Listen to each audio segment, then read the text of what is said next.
السلام عليكم ورحمة الله وبركاته. من هنا من داخل الاستوديو بضم صوتي طبعا لصوت سيد العاطفي، وبحب اقول واروح لمين يا زمان قول لي خالي صالح كالورث امي، ولا سيما ان الورث لازم يرجع وكلنا لازم نقف على ايد واحدة ورجل واحدة وعلى كتف واحد.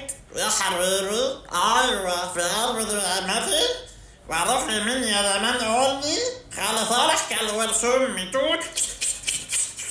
بحييك يا واد يا ساجد على اللي انت بتعمله في يا لهوي يا حاج صالح، امال ايه؟ كلمة من ابنك رفاعة الدسوق، رجع ورث الواد سيد.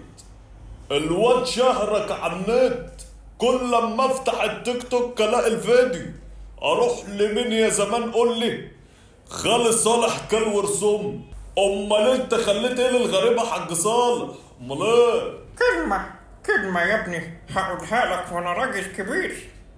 اروح لمين يا زمان قول لي خالي صالح كالورث امي.